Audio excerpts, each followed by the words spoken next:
covering something or the little bit about the volumetric analysis, introduction to volumetric analysis. Okay. So what is volumetric analysis and who invented first? That is, Thomas invented the volumetric analysis, a French chemist. It is a quantitative analysis, and you know it is the determination of volume of a solution of known concentration required to react quantitatively with the solution of the substance to be analyzed. You just recollect any titrimetric analysis. That is, you already done determination of total hardness, or the calcium, this one, COD. In any titration, we'll take a known standard solution. Yeah. So we determine the how much volume of that known standard solution consumed to react with the unknown solution. Is it? Say, if you want to detect the hardness, that time we'll titrate with the standard EDTA solution.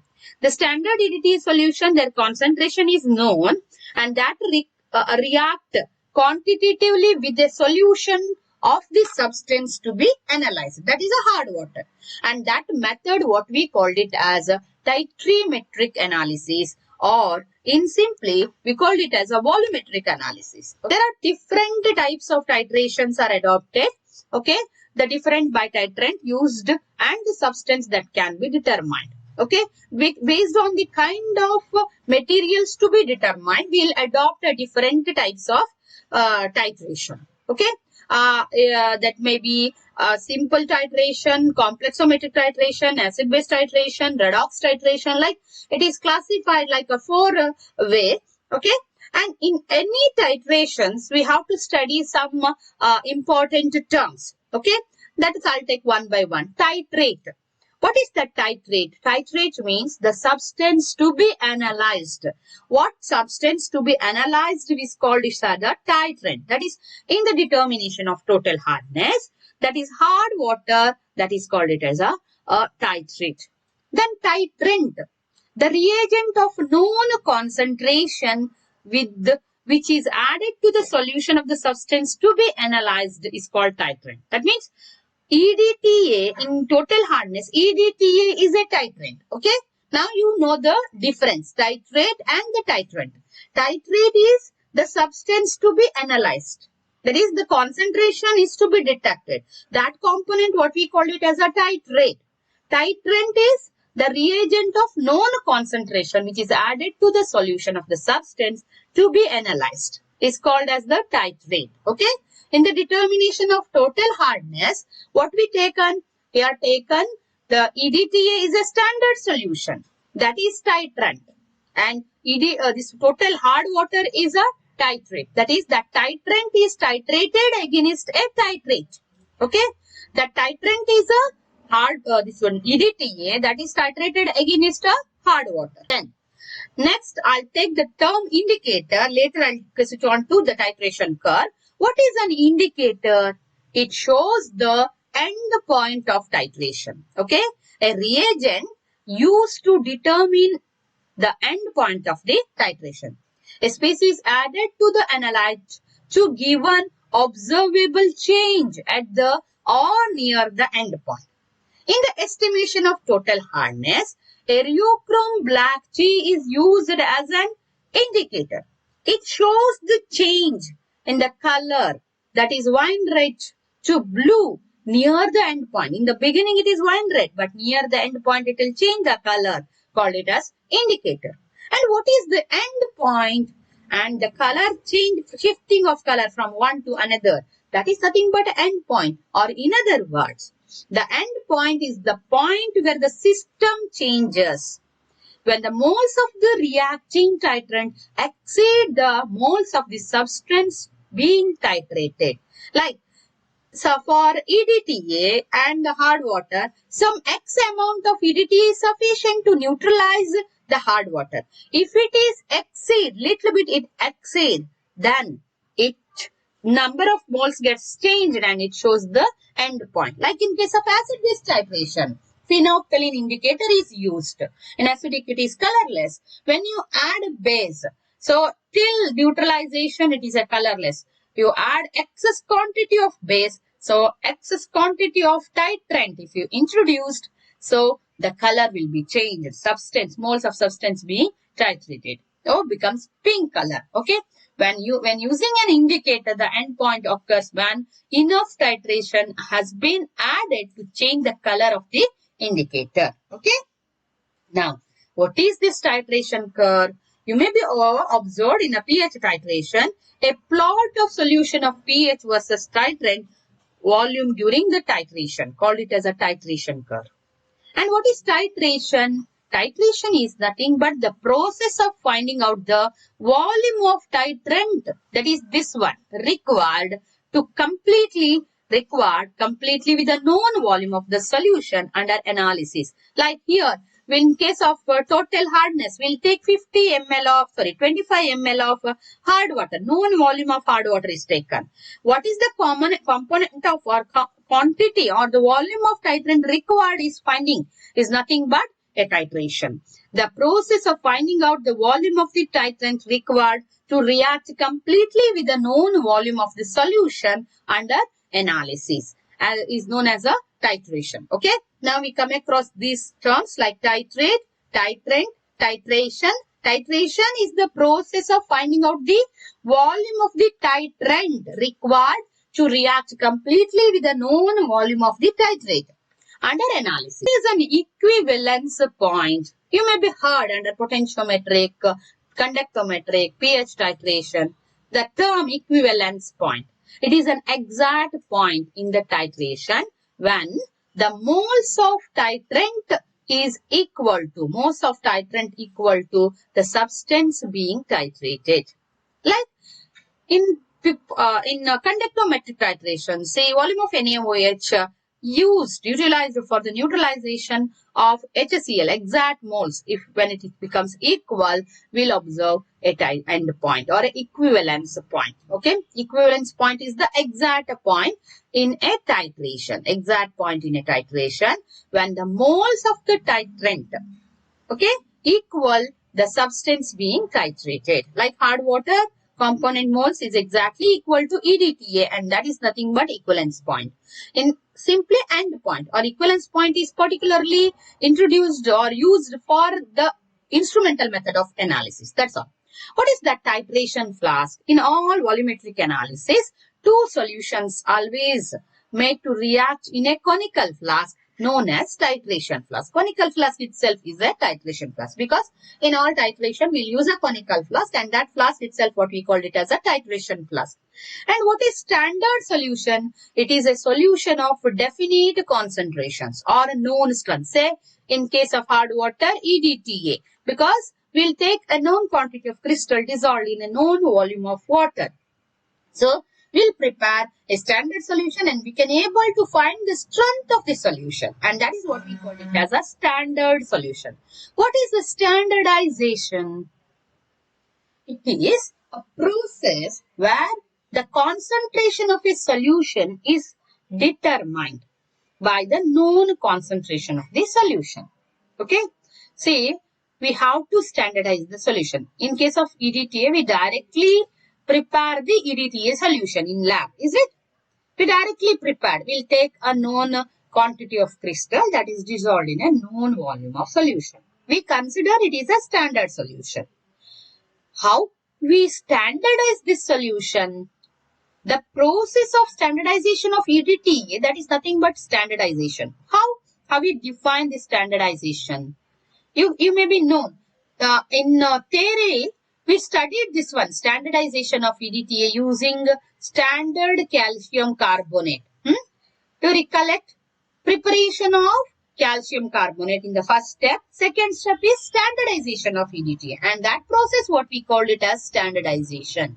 It is a process whereby the concentration of solution is determined. How we determine?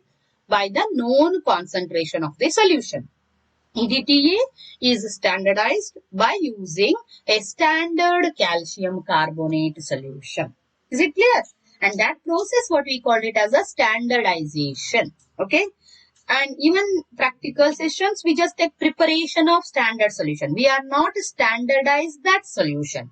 If you want to standardize that solution, you have to prepare calcium carbonate solution and standardize EDTA using calcium carbonate solution. And that solution, what we call it as a standardized EDTA. Okay, you standardize. You already find out how much quantity of EDTA represent the 1 ml of, or 1 ml of EDTA represents how much quantity of calcium carbonate. Okay, that is what we called it as a standardization. It is a process whereby the concentration of a solution is determined by the known concentration of the solution. Okay. Then you may be during titration, you may be observed some error. Okay. And that is what we called it as a titration error.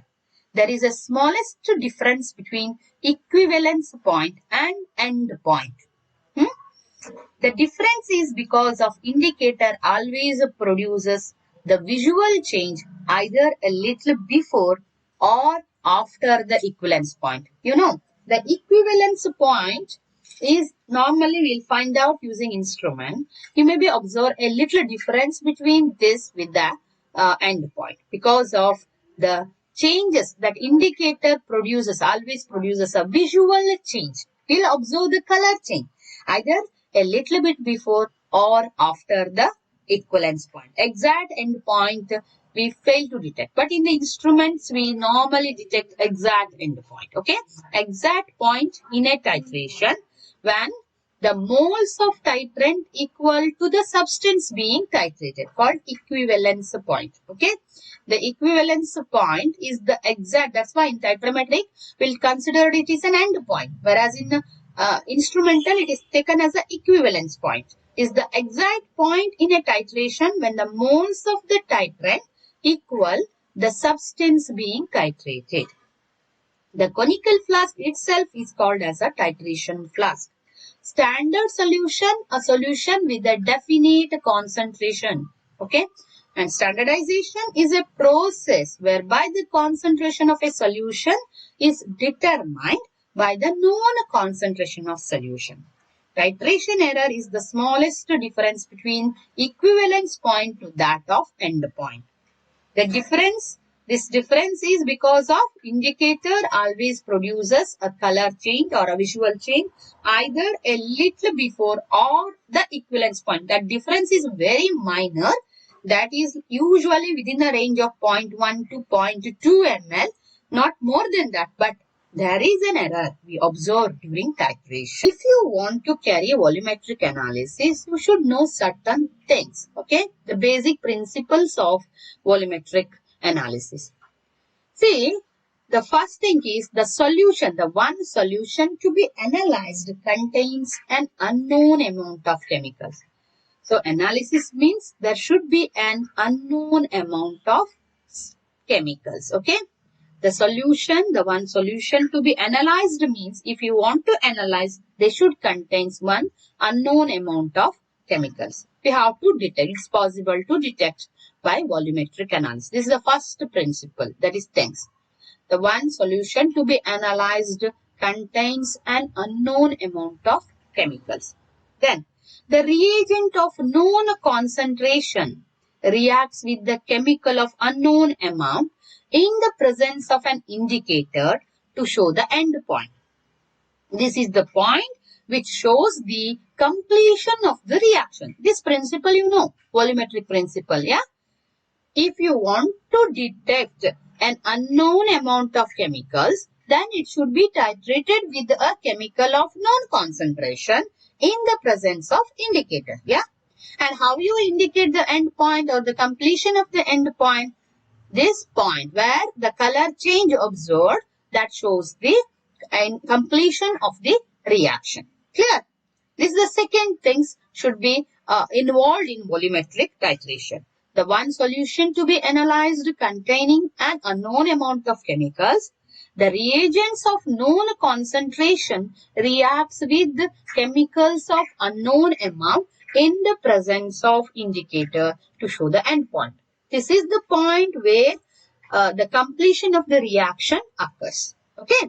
See, these are the basic things. Like in the case of total hardness, the hard water strength is not known. That is the unknown amount of calcium carbonate present. Okay. Then the reagent of known concentration, that is the reagents like EDTA reacts with the hard water, unknown amount of hard water in the presence of indicator EBG. Yeah. So this shows the end point. Okay, these are the basic principles of volumetric analysis. Then the volumes are measured by a titration which completes the reaction between reagents and solution. That also you know. Initial reading you are noted, final reading you noted, and the volumes consumed during the titration you are measured. That is nothing but the volumes are measured by a titration when you are taking that readings, that is which completes the reaction between reagents and solution. Okay.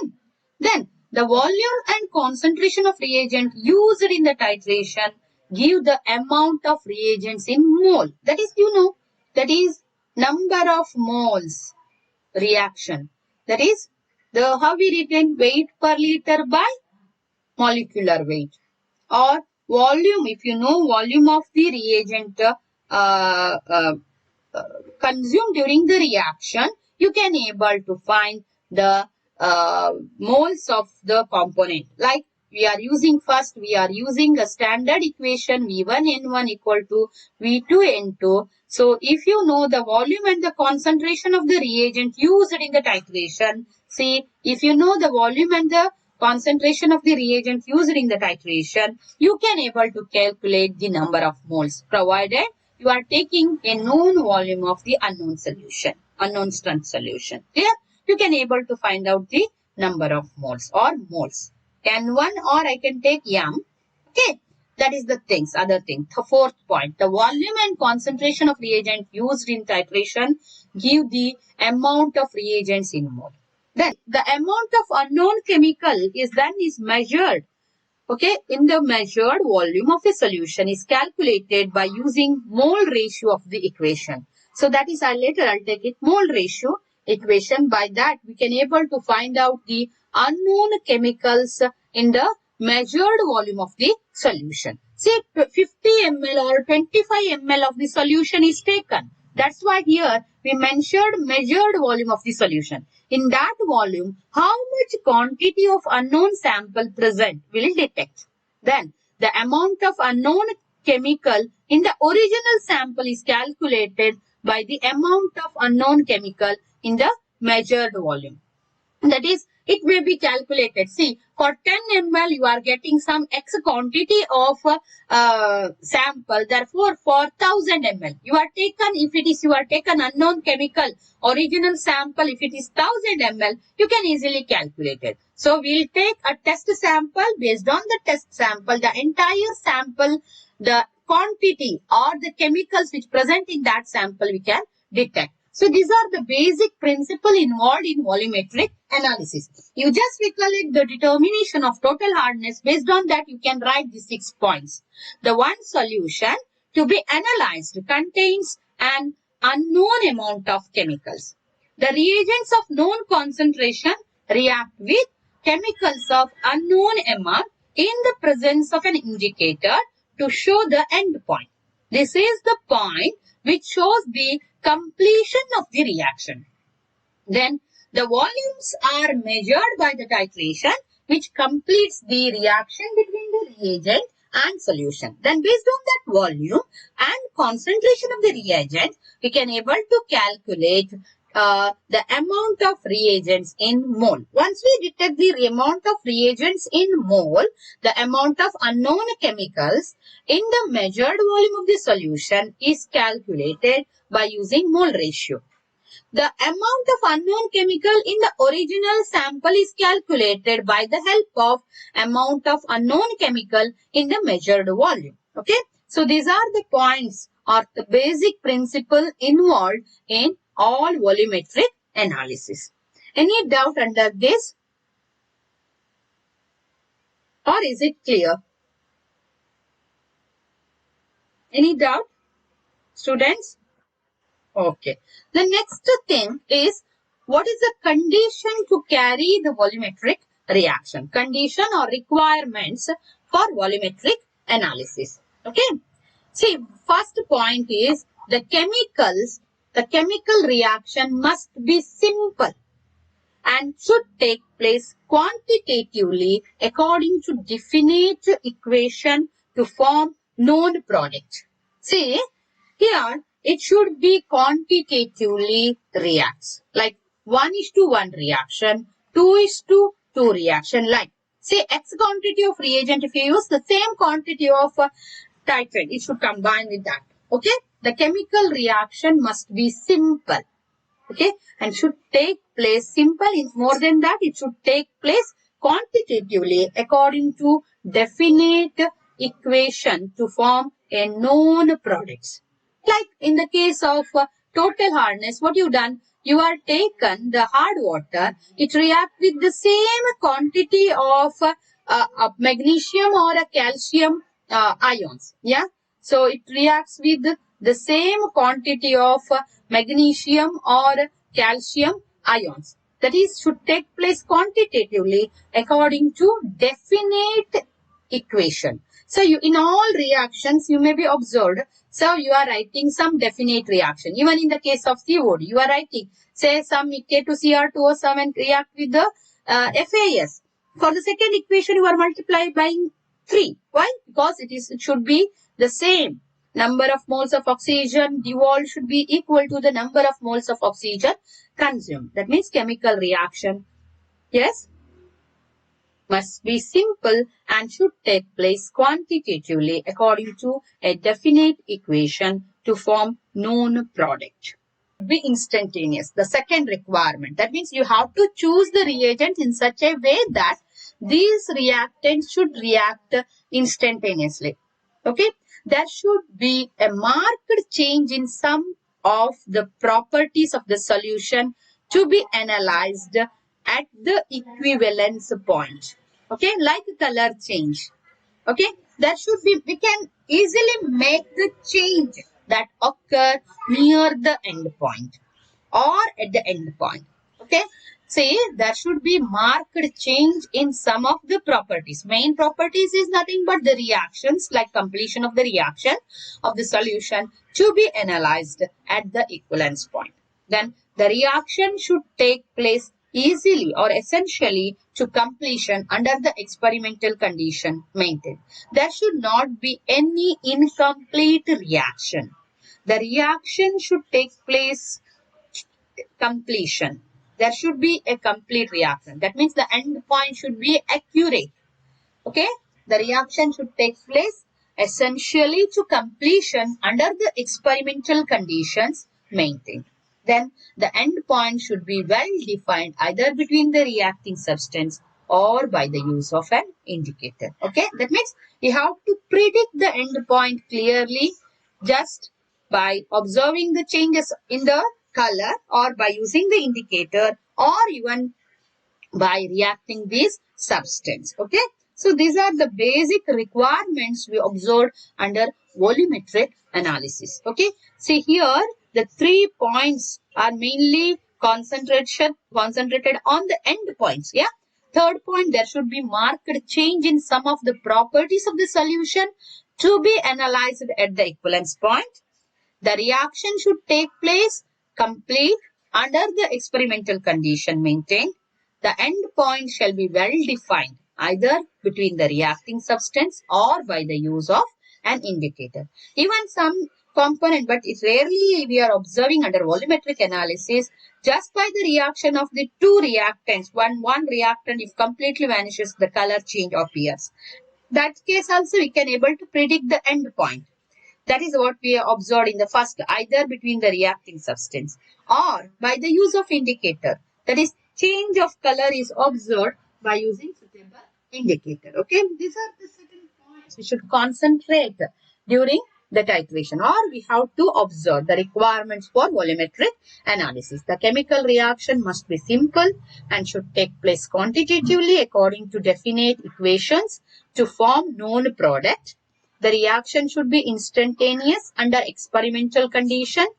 There should be marked change in the sum of some properties of the solution to be analyzed at the equivalence point.